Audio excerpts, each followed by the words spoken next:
नमस्कार साथियों, स्वागत है आपका आपके अपने चैनल पीवीएल क्लासेस में। तो स्टूडेंट्स, आज हम समबाहु त्रिभुज के क्षेत्रफल का सूत्र निकालना सीखेंगे। समबाहु त्रिभुज को हम लोग इंग्लिश में क्या कहते हैं? इक्विलैटरल ट्रायंगल कहते हैं। क्या कहते हैं? Equilateral triangle. देखिए इसमें होता है क्या है, समबाहु त्रिभुज। समबाहु त्रिभुज में तीनों भुजाएं बराबर होती हैं। मान लीजिए ए से बी तक की डिस्टेंस अगर माप कितनी है, ए है, तो बी से सी तक की भी कितनी हो जाएगी? ए हो जाएगी। ए से सी तक की भी कितनी हो जाएगी? ए हो जाएगी। तो समबाहु त्रिभुज का क्षेत्रफल निकालने के लिए हमें हीरोन्स फॉर्मूले की जरूरत पड़ेगी। तो पहले मैं आपको समझा देता हूं कि हीरोन्स फॉर्मूला होता क्या है। देखिए हीरोन्स ने एक सूत्र दिया, फॉर्मूला दिया, जिसमें यदि किसी त्रिभुज की तीनों भुजाएं ज्ञात हो, पता हो, तो यह सूत्र लगाकर हम उस त्रिभुज का क्षेत्रफल निकाल सकते हैं। तो हीरोन्स फॉर्मूला है त्रिभुज का क्षेत्रफल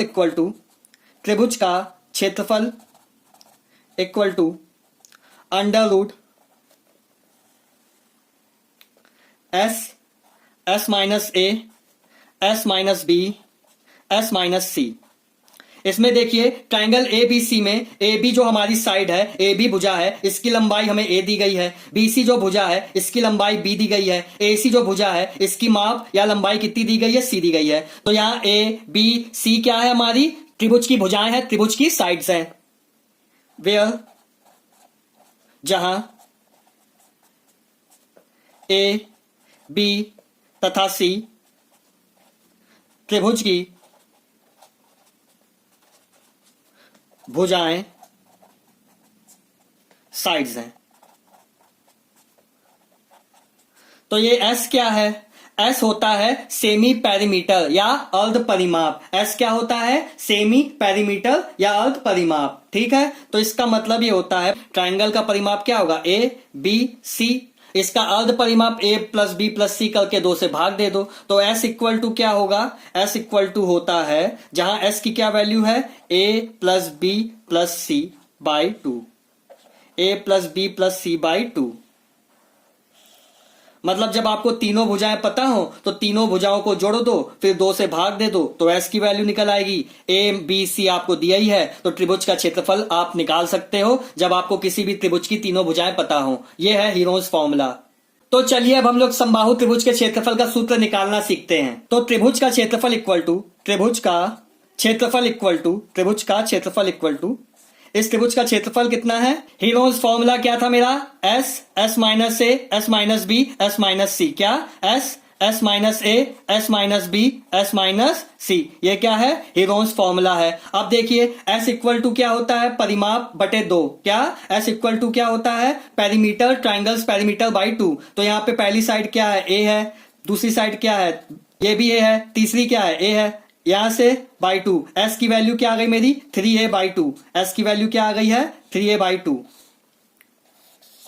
साइड्स हमें क्या दी गई हैं? A B C. सब साइड इक्वल है तो सबको हम लोग क्या कर देंगे? ए कर देंगे। सारी साइड्स हम लोग क्या कर देंगे? ए कर देंगे। तो एस की वैल्यू हम लोग यहां से इस फॉर्मूले में रख देंगे। एस इक्वल टू क्या रख दिया? 3a by 2। यहां 3a बाई 2 माइनस ए, यहां पे भी क्या हो जाएगा? 3a by 2। बी की जगह ए रख देंगे, सी की जगह ए रख देंगे, क्योंकि एक समबाहु त्रिभुज है, इसकी सारी साइड सारी भुजाएं क्या है? बराबर है, इक्वल हैं। तो 3a यहां पे भी हम लोग क्या रख देंगे? ए रख देंगे। 3a by 2 minus A, 3a by 2, इसका इससे मल्टीप्लाई कराएंगे तो 3a माइनस 2a बाई 2। ये भी क्या हो जाएगा? 3a minus 2a by 2। ये भी क्या हो जाएगा? 3a minus 2a by 2। 3a में 2a गया, a बाई 2। 3a में 2a गया, a बाई 2। 3a में 2a गया, a नीचे क्या है? 2। ये क्या हो जाएगा टोटल? इसको यहां लिखेंगे तो कितना हो जाएगा? ये 3a की पावर 4 अपॉन 16। त्रिभुज का क्षेत्रफल क्या हो गया? 3a की पावर 4 बाई 16। अब अंडर रूट से जिसको जिसको बाहर निकाल सकते निकाल देंगे, तो ये रूट 3 तो नहीं निकलेगा। a की पावर 4 बाहर चला जाएगा तो क्या हो जाएगा? a square. और क्या? नीचे 16 बाहर चला जाएगा रूट के, तो क्या हो जाएगा? 4। तो under root 3 by 4 a square. ये क्या होता है? समबाहु त्रिभुज के क्षेत्रफल का एरिया का फॉर्मूला होता है क्या? Under root 3 by 4 a square.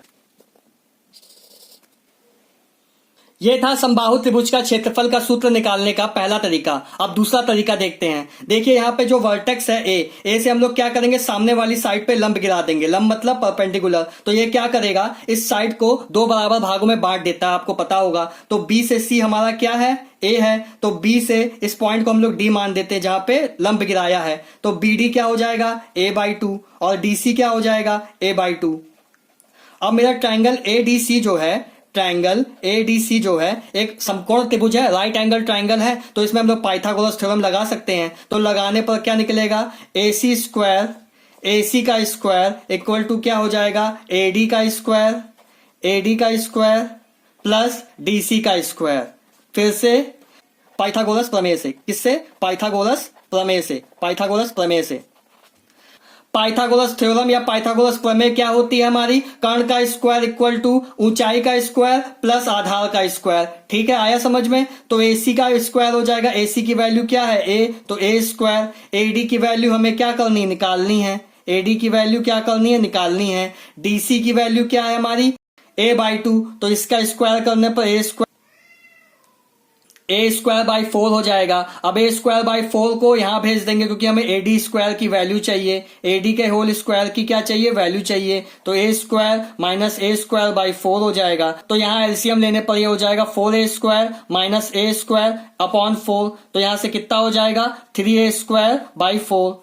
तो AD स्क्वायर की वैल्यू क्या आ गई हमारी, 3a²/4। AD की वैल्यू क्या आ गई, √3/a अपॉन 2। AD की वैल्यू क्या आ गई, √3/2a। तो देखिए अब हम लोग जानते हैं किसी भी त्रिभुज के क्षेत्रफल को निकालने का एक फॉर्मूला होता है, सूत्र होता है। वो क्या होता है, 1/2 गुणे आधार गुणे ऊंचाई। तो वही लगाएंगे यहाँ पे। त्रिभुज ABC का क्षेत्रफल, त्रिभुज ABC का क्षेत्रफल इक्वल टू क्या होता है, 1/2 आधार गुणे ऊंचाई, आधार गुणे ऊंचाई। ये होता है 1/2। आधार क्या है मेरा, इस पूरे ट्राइंगल ABC का हम एरिया निकालना है। तो इसका आधार क्या है, BC है। BC की वैल्यू कितनी है, A। तो यहाँ पे हमने A रख दिया। अभी हम लोग ने ऊंचाई, ये हाइट की तो वैल्यू निकाली है। AD क्या है, हमारी हाइट है। तो ये इसकी वैल्यू क्या आई है, √3/2a। तो इसको जब सॉल्व करेंगे तो कितना आ जाएगा, √3/4a²। देखिए हमारा फिर से क्या आ गया, त्रिभुज ABC का क्षेत्रफल का फॉर्मूला आ गया। वो कितना है, √3/4a²। तो स्टूडेंट्स, अगर आपको वीडियो अच्छा लगा हो या आपने वीडियो से कुछ नया सीखा हो तो चैनल को सब्सक्राइब कीजिएगा, वीडियो को लाइक कीजिएगा। Thank you.